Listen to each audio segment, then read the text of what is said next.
Dobar otpor Šamota aktualnom prvaku.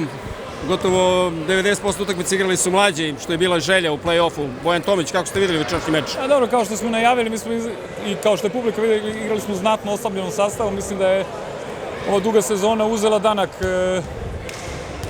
i to se vidjelo u našoj ekipi. Mislim da su ovi mladi dečaci, naravno uz određene korekcije, pokazali u odnosu na ovu i na prethodne sezone određeni napredak i mi očekujemo da tek napreduju i da sledeće sezone neki od njih i budu i nosioci igre. Očekivalo se možda da Vojvodina nastupi nešto neozbiljnije, međutim nije bilo tako. A znate šta, oni su ozbiljna ekipa koja je ovih 2 boda maltene, ja mislim 90% donosi titulu, oni to nisu smeli da se kockaju jer znaju da je ovo vruć teren, bez obzira što su znali da mi igramo u oslabljenom sastavu, tako da su oni igrali punom snagom. Ja im čestitam na pobedi i na osvojenu titulu. Bliži se kraj naporne sezone, kako su očekivanja u preostalim mečevima?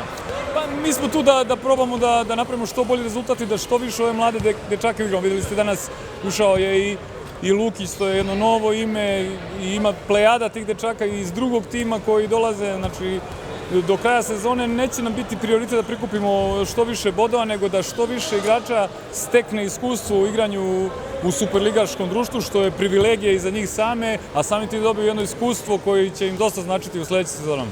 Vojvodina se predstavila u šampionskom izdanju večeras, čućemo Miloša Orbovića, kako ste vidjeli večerašnji meč protiv ekipe Šamota?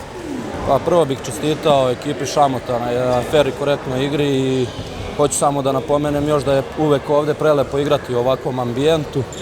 Sve vreme smo držali neku prednost od 3-4 gola razlike, vratio nam se Vučković, Bojanić i odmah čim ima više igrača, lakše i nama da igramo i lagano smo priveli utakmicu kraju. Nije nam bilo nešto posebno teško, iskreno.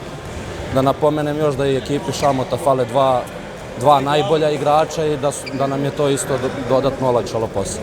Koliko ste zadovoljni sezonom, ona je na izmaku, imali ste dosta problema sa povredama, međutim, ipak na kraju će titula ostati gotovo sad i teoretski u vašem posedu. U kupu ste kiksnuli, je li tako? Jeste, u kupu smo izgubili od ekipe Spartaka, a kako se zove, nije još kraj sezone, ostalo je još 4 utakmice i idemo da se fokusiramo na to, da se skoncentrišemo maksimalno i da odigramo to što bolje i da opet uzmemo titulu. Lični planovi? Pa neću još sad o tome ni o čemu neću da razmišljam, kako se zove, samo na titulu i na Vojvodinu i to je to.